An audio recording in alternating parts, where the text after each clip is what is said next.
que vamos a platicar sobre su nuevo documental. Te convertiste de hecho en un documentalista comprometido. Hoy tenemos un gran personaje.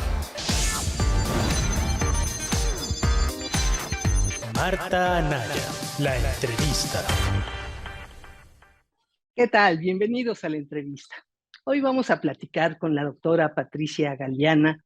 Ella es historiadora, diplomática, tiene más de 15 libros escritos, no se diga, obras en coautoría, en coordinación, creo que más de 40.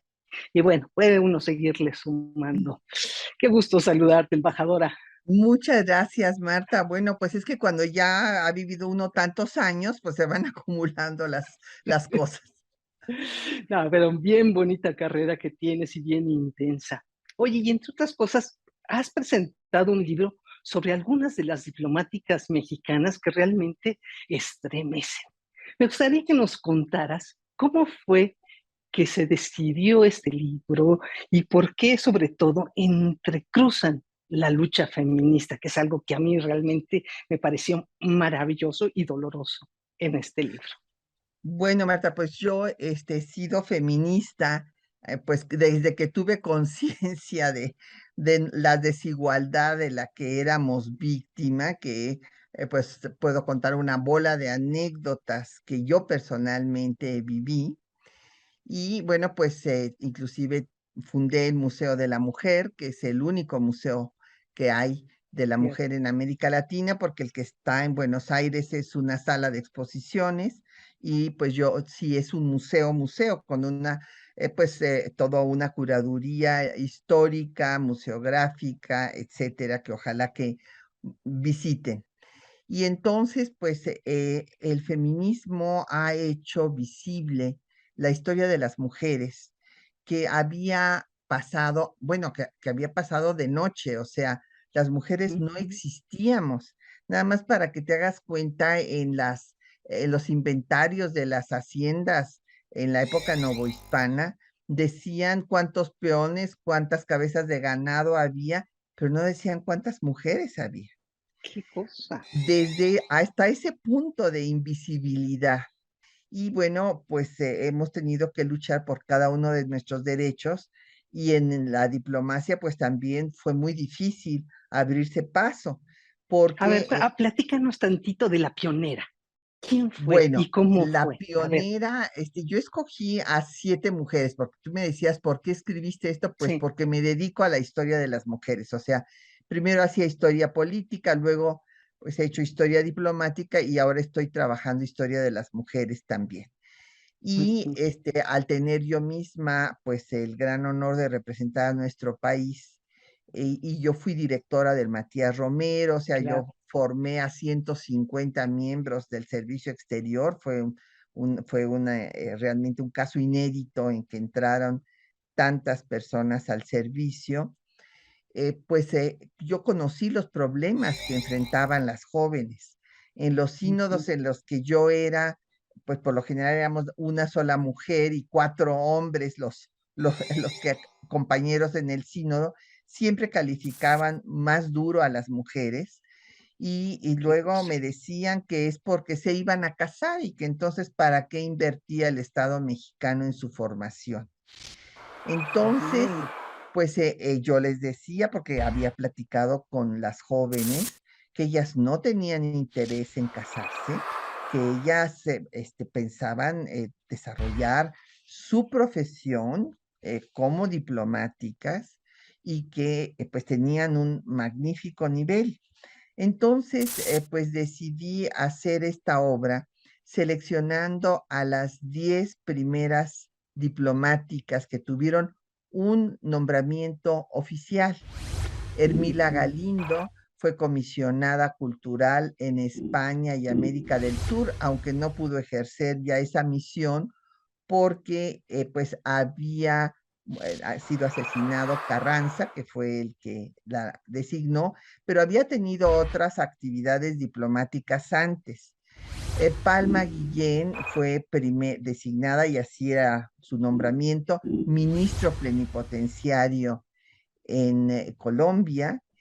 Cordelia Urueta fue pues una canciller de tercera, porque en la ley consular se establecía que las mujeres podían ser empleadas, pero no funcionarias. Y Ujú. fue hasta 1967 cuando ya se les permitía su ingreso pleno sin ninguna limitación.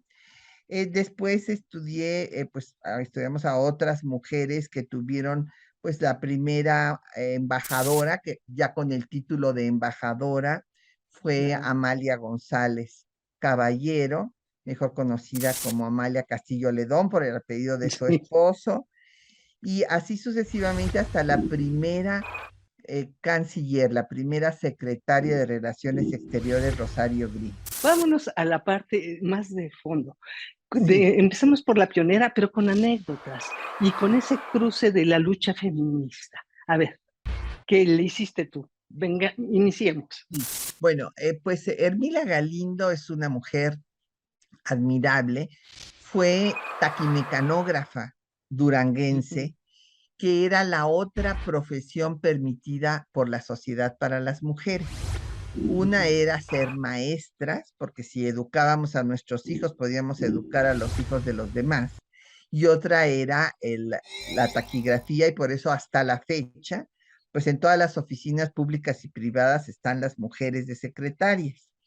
Y Ujú. Hermila tomaba los discursos en taquigrafía y así entró en la política, porque cuando descubrieron esa maravilla, pues entonces decían los discursos en contra de Porfirio Díaz y después los podían publicar gracias a las transcripciones de Hermila, pero Hermila resultó una gran oradora y Ujú. le dio la bienvenida a Carranza cuando entró a la Ciudad de México, triunfante en la Revolución Constitucionalista, y Carranza se impresionó tanto que la invitó a trabajar con él.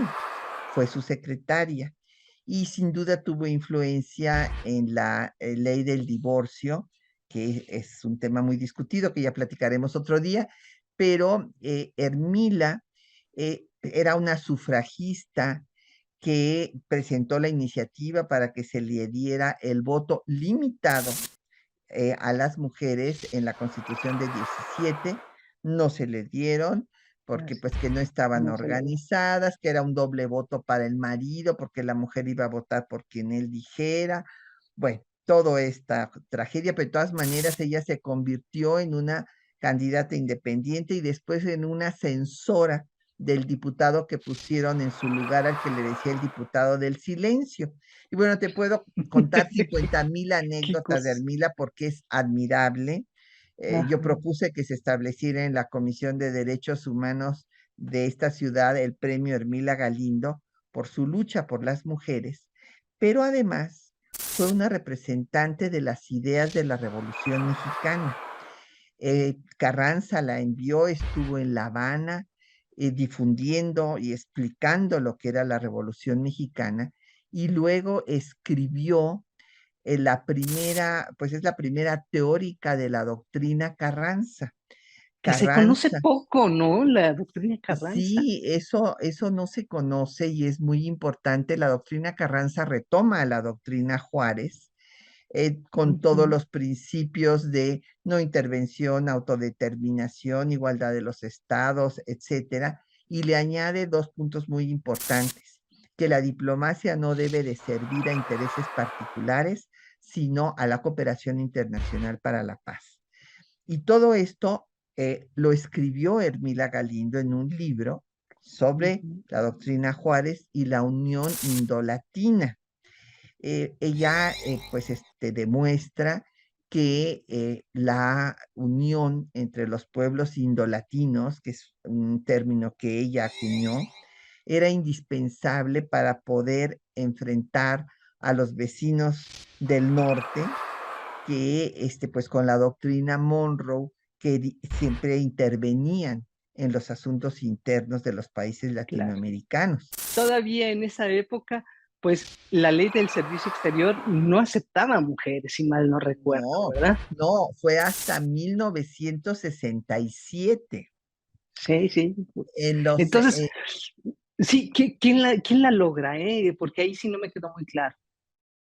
Bueno, es una iniciativa que se va a lograr después de muchas presiones de las propias mujeres Ujú. que finalmente desde el gobierno de López Mateos empiezan a pedir que pues tener los mismos derechos y como el gobierno de López Mateos hay una actividad importante en materia pues internacional, empieza a darse este avance y ya después, en el gobierno de Díaz Ordaz, en 67 se establece es que ya no va a haber límites para su ingreso, porque como te Mm, decía antes, en la ley consular decía que solamente podían ser empleadas y no funcionarias.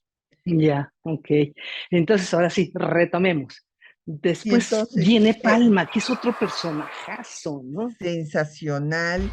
Fíjate que es muy interesante que de las 10 semblanzas biográficas, pues solo dos no tuvieron una carrera universitaria, que fueron Hermila Galindo, que era taquimecanógrafa, y Cordelia Urueta, que pues fue pintora. Todas las Ujú. demás son de la Universidad Nacional Autónoma de México, mi Bravo. universidad, así es que La mía. orgullosamente lo digo. Y Ajá. Palma estudió pues en mi facultad, en la Facultad de Filosofía y Letras.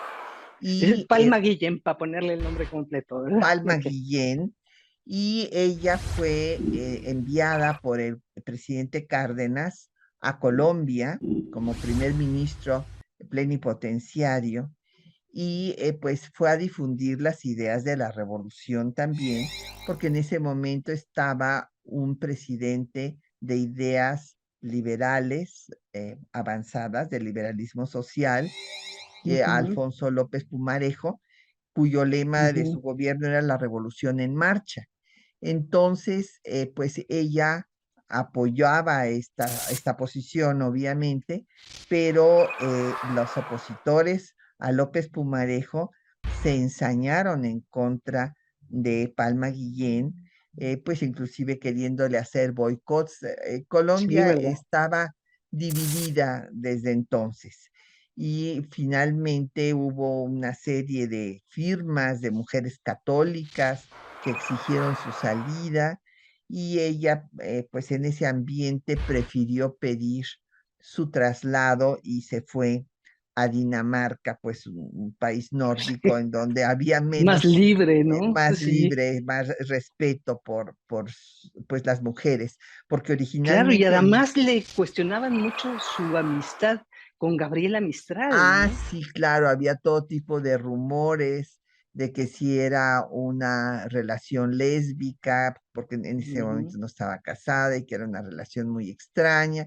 En fin, y cuando ella hizo algunas declaraciones de que en la Revolución Mexicana no había perseguido a la iglesia, sino que había sido la iglesia la que se había enfrentado al Estado, cerrando los templos y diciendo que no iba a acatar la Constitución, pues ese fue el origen del conflicto, que no era religioso, sino político. claro. Y ese fue el detonador para que todas las ligas de mujeres católicas colombianas se le fueran encima. Entonces, pues ella se fue a Dinamarca y después Pero todavía no estuvo. como embajadora, ¿verdad? No podía ser ella todavía, No, ¿no? porque no había, se nombraba ministro plenipotenciario, así Ujú, era la designación. Y ujú. después estuvo en la misión de la Sociedad de las Naciones y le tocó un momento culminante en las páginas más gloriosas de nuestra política exterior con Isidro Fabela, cuando México fue el único país que defendió a Austria de la invasión nazi, también defendió a Finlandia de la invasión soviética. Entonces, pues fue una vida realmente muy rica en momentos culminantes de la historia del Ya, mundo, porque luego se tuvo que regresar, pues cuando ya viene la Segunda Guerra Mundial. claro. Déjame saltarme ahora sí con tu venia hasta Amalia Caballero de Castillo Ledón. ¿Por qué? Porque en los otros personajes me queda claro que la lucha feminista y dentro de la diplomacia se da desde las bases, aquellas mujeres trabajadoras, sindicalistas, campesinas y todo lo demás. Y con Amalia Caballero se da la lucha feminista desde las esferas del poder político, ¿no? A Ujú. ver, platícanos de ella y si es efectivamente así, como lo Bueno, cuentan. en efecto, Amalia fue una feminista que pues perten- pertenecía a la élite política. Ujú, Por ejemplo, fue la primera mujer que dio que participó en un grito de la independencia cuando estaba el gobierno del presidente Cárdenas. ujú. Después tuvo otras muchas responsabilidades en el área de las mujeres y ella fue la que reunió firmas para pedirle al candidato entonces, Adolfo Ruiz Cortines, Claro. para que se diera finalmente la reforma al artículo 34 constitucional que había sido aprobada desde el gobierno del presidente Cárdenas, pero que había sido congelada por el mismo gobierno porque se temía, como se temió en 1917, que las mujeres votaran por el candidato de derecha de oposición, que era Andreu Almazán. Y entonces se congeló, aunque estuvo aprobada después de muchos trabajos en las dos cámaras y en más de la mitad de las legislaturas estatales, simplemente no se hizo el cómputo y nunca se publicó en el diario oficial para entrar en vigor. Qué cosa. Entonces, esto pues era lo que el Frente Único Pro Derechos Humanos de las Mujeres, donde estaban las comunistas Cuca García y Esther Chapa y otras, reclamaban a cada legislatura que Ujú. publicaran esa reforma. No se hizo y se olvidó el movimiento sufragista mexicano porque pues la reforma de Miguel Alemán para darle la ciudadanía a las mujeres limitada nada más a lo local, se dio en 47 y se sintió como una dádiva del poder y no como un resultado de la lucha feminista. Y Mm, después, en 53, nosotros fuimos de los últimos 6 países de América Latina que otorgó la ciudadanía a más de la mitad de su población. Y esto es lo que le decía Amalia al presidente Ruiz Cortines, que ella era representante en organismos internacionales a favor de los derechos de las mujeres y desde luego le echaban en cara que en su propio país las mujeres no fueran ciudadanas. claro, Entonces, no tenían el voto. después de la convención que se da en 1952 de Naciones Unidas sobre los derechos políticos, señalando que no se puede hablar de un país democrático si más de la mitad de su población no es siquiera ciudadana, pues se da la reforma finalmente al artículo 34 constitucional y las mujeres mexicanas pudieron votar por vez primera en 1955. Claro, y se consigue paradójicamente desde el feminismo, pues más fifí, por decirlo con los términos actuales. Exactamente, sí, sí, sí, doña Amalia pertenecía Eh, a esa élite, o sea, no eran, pero hay que reconocerlo, todo lo que hicieron las de las bases. Cuca mm, García, Esther Chapa, Concha Michel, en fin, fue un grupo muy importante y es un ejemplo ahí en el Museo de la Mujer, les dediqué una sala al Frente Único Pro Derechos de la Mujer, porque ujú, lograron, es un ejemplo de política, lograron la unión de las comunistas, las penerristas del Partido Nacional de la Revolución y ujú, las mujeres católicas. Todas fíjate. llegaron a tener 800 organizaciones a lo largo y ancho del país. Se dice fácil, pero fue muy difícil en ese momento, así es que es Ya admirable. lo creo. Ahora sí, déjame pasar porque ya nos queda bien poquito tiempo a mi favorita, a María Emilia Telles. Pero ella, más que destacar esta área del feminismo, me llegó porque creo que muestra muy bien los padecimientos de hombres y mujeres en la diplomacia, que pueden tener todo el glamour en su carrera y pedalearle en serio, pero al final terminan pobres, abandonados, prácticamente sin dinero. A ver, platícanos un poquito de esta mujer en ese terreno. Bueno, ella, pues sí es una mujer muy brillante, o sea, desde su tesis profesional la hizo sobre la plataforma continental y mereció mención honorífica. Como ya había yo dicho, destacó desde que ingresó al servicio, fue la primera mujer oficial mayor, fue luego la primera mujer subsecretaria y en efecto, pues no había las prestaciones para los miembros del servicio exterior que pues gratificaran su trabajo, que es muy duro, pues cuando se va uno a representar a nuestro país, a defender sus principios y sus intereses, pues deja familia, deja, bueno, todo, y a veces en un escenario, pues que no siempre es el más favorable, y en ese momento no había las prestaciones que ya se incrementaron posteriormente. Y De se hecho, ella incre era hija de un gran diplomático, ¿no? Exactamente, También. sí, sí, sí, sí.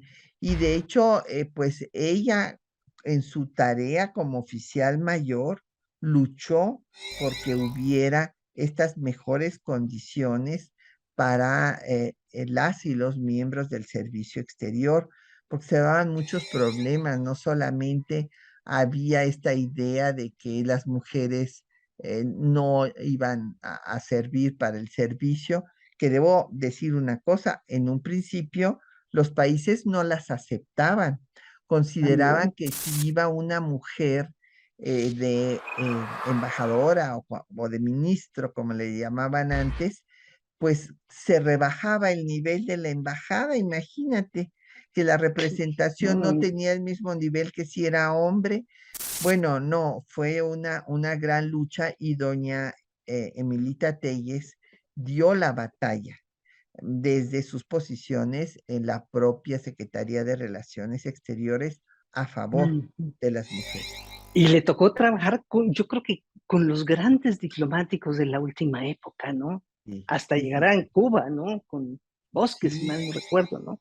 sí, y fíjate que hubo un gran reconocimiento cuando ve uno, pues los documentos, los informes, todo lo que se dice de ella, se ganó realmente el respeto y la admiración, o sea, de todos los que trabajaban en ese momento en la Cancillería, en los más altos rangos, por su trabajo. Pero sí, Ah, es cierto, no tuvieron la mayor parte de estas mujeres el reconocimiento que deberían de haber tenido en vida. Ya post-mortem sí, porque pues muchas de ellas las depositaron pues sus restos en la rotonda de las personas ilustres y en fin, pero ah, muy bien. lamentablemente no, no en vida. Sí, Bueno, Patricia Galeana, se nos acabó el tiempo.